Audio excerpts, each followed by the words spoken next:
आज का press conference हमने इसलिए बुलाया कि जो कोरोना जो बीमारी जो महामारी चल रही है उसके बारे में और रेमडेसिविर जो इंजेक्शन जो बाज़ार में काला मार्केट हो रहा है, काला बाज़ार हो रहा है, उस बारे में ये प्रेस कॉन्फ्रेंस बुलाया। लोगों को बहुत असुविधा हो रही है। हम कुछ सरकार से, आपके माध्यम से सरकार को हम बताना चाहेंगे और कुछ मांग करना चाहेंगे, इसके लिए प्रेस कॉन्फ्रेंस बुलाई है। आपने देखा होगा कि जो कोरोना जो बीमारी है,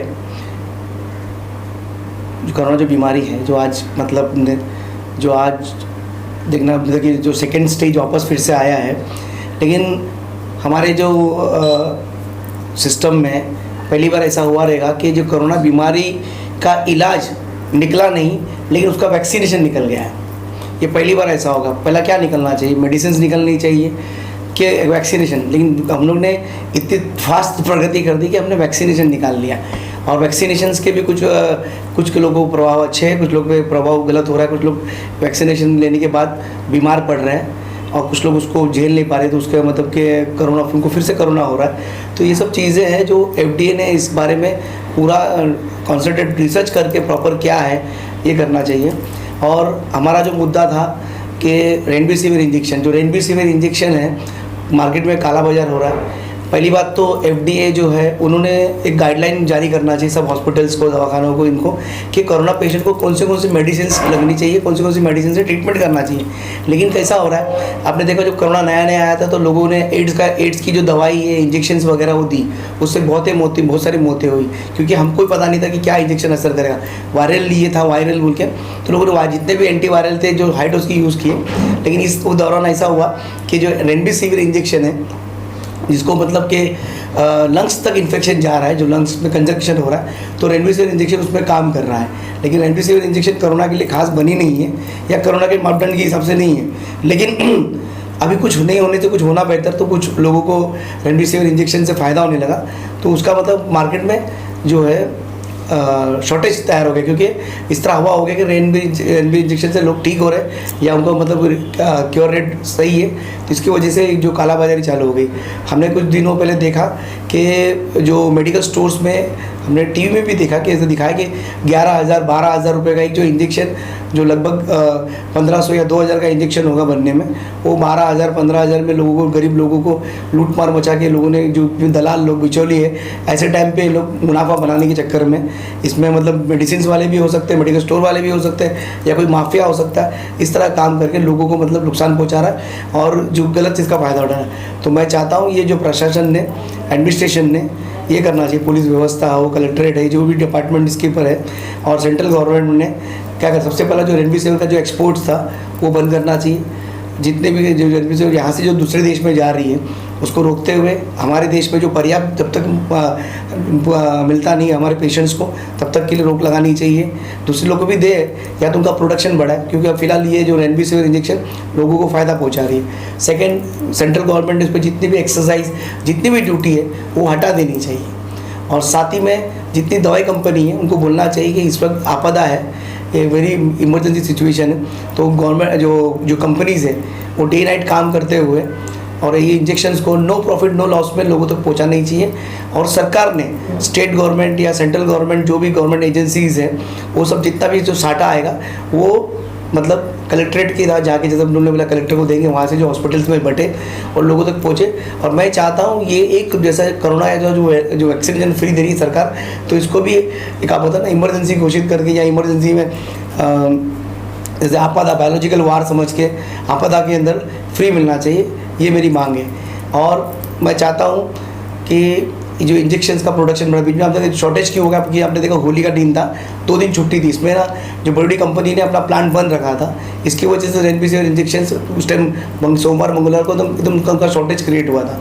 तो जितनी भी कंपनी, मेडिसिन कंपनी, इन्होंने डे नाइट काम करके ऐसी सिचुएशन पे काबू पाने के लिए डे नाइट काम करना चाहिए और प्रोडक्शंस करना चाहिए। लोगों को अंदर जो शॉर्टेज, जो किल्लत है, जो ब्लैक मार्केटिंग किल्लत की वजह से, शॉर्टेज की वजह से होता है, शॉर्टेज ना हो, लोगों को आसानी से मिल जाए, या कलेक्टर इतना पर्याप्त कोटा हो कि हमारे को आगे मतलब आगे अगर तीसरा स्टेज भी आए तभी भी हमको प्रॉब्लम नहीं होना चाहिए, ऐसा मेरी सोच है। ये जो मैं बोल रहा हूँ मार्केट में जो किल्लत जो निर्माण हो रही है, इसकी वजह से लोग मतलब इसमें जो माफिया होंगे या जो दवाई के जो मेडिसिन वाले जो है, ये मतलब मुनाफाखोर जो लोग हैं, मुनाफा बनाने की कोशिश कर रहे हैं, इस वजह से ये सब चीज़ हो रहा है। और किल्लत है मार्केट में, ये बात आपको माननी पड़ेगी। तो गरीब आदमी क्या करे, अपने पेशेंट की जान बचाने के लिए आदमी पैसा नहीं देखेगा, वहाँ पर पैसा देखता है, पैसा नहीं देखेगा, वहाँ पर आदमी की जान देखता है, तो वो बेचारा कहीं से भी इसका शिकार बन जाता है।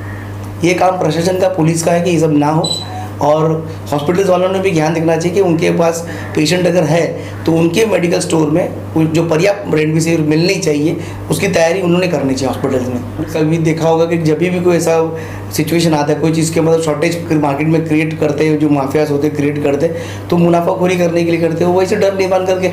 अब देखा आपने, अचानक पेशेंट्स बढ़ गए, पेशेंट बढ़ गए तो हर डॉक्टर क्या कर रहा है कि पेशेंट को जल्दी रिलीफ मिल जाए, इसके लिए रेमडेसिविर इंजेक्शन रेफर कर रहा है। दूसरा उनकी नज़र में कोई है नहीं, क्योंकि इसका ये जो रेमडेसिविर इंजेक्शन लोगों को, कुछ लोगों को जो वायरल इन्फेक्शन जो फेफड़ों से मतलब लंग्स में चले जाता है, जो ब्लॉकेज तैयार होता है, ये उस पर कारगर असर कर रहा है या कुछ लेवल पर असर कर रहा है, तो इस वजह से लोग डॉक्टर वही रिफ़र कर रहे हैं। और एक दूसरे के थ्रू हो सकता है कोई मेडिकल जगत में कोई इस मेडिसिन का ज़्यादा सेल, या क्योंकि कॉस्टली मेडिसिन है, इससे मुनाफा भी ज़्यादा होगा, तो हो सकता है कोई ऐसा कुछ भी होगा। इसके सब तो जांच की बात है और इसे आप तो समझने की बात है। हमने प्रेस कॉन्फ्रेंस बुलाई है कि हम चाहते हैं कि रेमडेसिविर इंजेक्शन जो है वो गरीब हो चाहे अमीर हो, अभी आपदा का वक्त है, उन सबको फ्री मिलनी चाहिए। सरकार ने इसे कोरोना का जो वैक्सीनेशन निकालने में जो खर्च किया और जो एडवांस पैसा दिया, ऐसे जो बड़ी जो कंपनीज़ हैं उनको नो प्रॉफिट नो लॉस, और साथ में जो गवर्नमेंट सेंट्रल गवर्नमेंट के जो एक्साइजेज है, स्टेट गवर्नमेंट के जो एक्साइजेज है, वो सब हटा देनी चाहिए।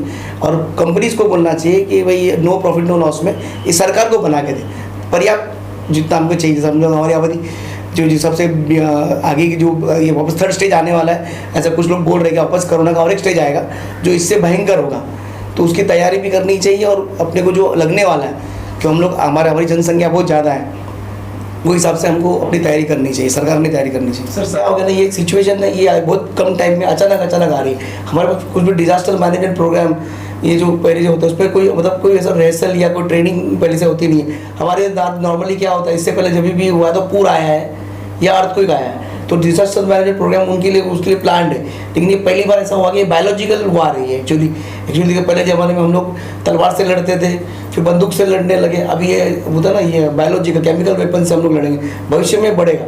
तो डिजास्टर मैनेजमेंट को भी ये समझ में नहीं आया कैसे हैंडल करने का, लेकिन अब हम सीख रहे हैं और हो सकता है कि आगे जो सरकारें आएगी या जो भी मैनेजमेंट डिजास्टर मैनेजमेंट प्रोग्राम्स हो गए उसके अंदर इस तरह की जो आपदा है उसको इन्वॉल्व किया जाएगा, उसका अभ्यास होगा, ट्रेनिंग होगा, उसके लिए होगा, मुझे ऐसा उम्मीद है। देखो लोगों ने तो जितने भी लोग हैं, सरकार जो नियम जो डाली गए कोविड में डिस्टेंस मेंटेन करो, मास्क पहनो, और जो भी हो जितना भी हो सके कम से कम ट्रैवल करो। लेकिन अभी मजबूरी भी है हमारी ट्रैवलिंग करने। देखो अभी गवर्नमेंट ने जो डाला सुबह 7 से लेकर 11 बजे तक दुकानें खुलेगी। एक्चुअली पहले दिन भर खुली रहती थी तो लोग गर्दी नहीं होती थी। आज मैंने सुबह सुबह देखा कि पूरा मतलब जैसे कि बोलते हैं ना जुलूस जा रहा है, क्योंकि उनको पता है कि 11 बजे बंद होने वाला है। और हमारे यहाँ नॉर्मल लोग 5-6 बजे उठते नहीं हैं पहले के ज़माने की तरह। आज 9-10 बजे उठते हैं तो लोग बाज़ार की तरफ निकले, क्योंकि उनको दिन भर का राशन लेना था। तो आज मैंने वाशनगर परिसर में देखा कि इतनी गर्दी लोगों को पैर रखने जगह नहीं थी। तो गवर्नमेंट प्लान कर रही है, लेकिन गवर्नमेंट सोच नहीं रही ना कि जो कम टाइम देने की वजह से पहले दिन भर दुकान खुलती थी तो आदमी कभी भी जाके ले लेता था। अब उन्होंने जो बार किया है कि भाई को सिर्फ 5 घंटा या 4 घंटा खुला रखना है, तो 4 घंटे के अंदर समझो एक मोहल्ला है जिसमें 1 लाख पब्लिक रहती है, तो 1 लाख लोग का राशन लेने के लिए हमारे तो ऐसा तो नहीं है कि स्टॉक करते हैं। कुछ लोग ऐसा होता है हैंड टू माउथ होता है, तो 100 ग्राम दाल, 100 ग्राम चावल या 200 ग्राम ऐसा लेने के लिए जाता है तो भीड़ इकट्ठा हो जाती है। तो आज सुबह ऐसे ही हुआ, मैंने देखा जब से इन्होंने बोला कि 7 से 11, तो लोगों का जो जितने भी पब्लिक है वो उसी वक्त रोड पे निकल रही है, और एक रोड पे और बाजार पे निकल रही है, और फिर कंजक्शन तैयार हो रहा है। उससे कोरोना फैलेगा और कम नहीं होगा, यहाँ तक मेरी सोच है। तो सरकार ने ऐसा नहीं करना चाहिए। जो भी इमरजेंसी सर्विसेज है, मेडिकल है, जो खान पान की चीज़, राशन की जो इंपॉर्टेंट चीज़ें हैं, वो सब चीज़ें हैं, उनको मतलब टाइम टेबल रखना चाहिए। मतलब दिन भर जो टाइम दिया 8 बजे तक टाइम दिया, काफ़ी टाइम था, और गर्दी ना करें। एक आदमी राशन लेने आए, एक आदमी को मतलब ऐसा कुछ नया बना कि बाहर एक आदमी निकले और राशन ले, इस तरह का कुछ नियम बनाना चाहिए। ना कि वो time table, short time table देने से क्या हो गया, लोग एकदम पैनिक हो गए कि भाई अब शाम को कुछ मिलेगा नहीं, तो लोग लेने के उतर गए, ऐसी बात है। मैं जो आज ये बोलना चाहता हूँ कि सभी जो सरकार, सेंट्रल गवर्नमेंट और स्टेट गवर्नमेंट को इनको बोलना चाहता हूँ कि गरीब हो या अमीर हो, उनको रेनवैक्सी जो इंजेक्शन है या जो भी कोरोना पे जो मात देने के लिए जो भी इंजेक्शन या मेडिसिन निकलेगी, ये सरकार ने चाहे अमीर हो या गरीब हो उसको फ्री मिलनी चाहिए। अगर ये सरकार ये नहीं करेगी तो हम लोग इसके विरोध में आंदोलन और प्रदर्शन करेंगे। और जहाँ भी ये कुछ दिनों की अगर देखते हैं, हम सरकार को वक्त देते हैं कि 1 हफ्ते का, 2 दिन या 3 दिन का वक्त हम देंगे कि भाई सरकार इसका भी विचार करे। अगर नहीं करेगी तो फिर से हम एक प्रेस कॉन्फ्रेंस बुला के आंदोलन का हम इशारा देंगे कि अब तो आंदोलन करने वाले, हम आंदोलन के लिए उतरेंगे। और उसका जो भी आंदोलन में जो भी नुकसान या जो भी सरकार की तरफ से जो कार्यकर्ता जो हमारे हैं रास्ते में उतरेंगे, या उस टाइम जो कोविड का जो नियम का जो उल्लंघन होगा, उस सब चीज़ के लिए सरकार रिस्पॉन्सिबल रहेगी।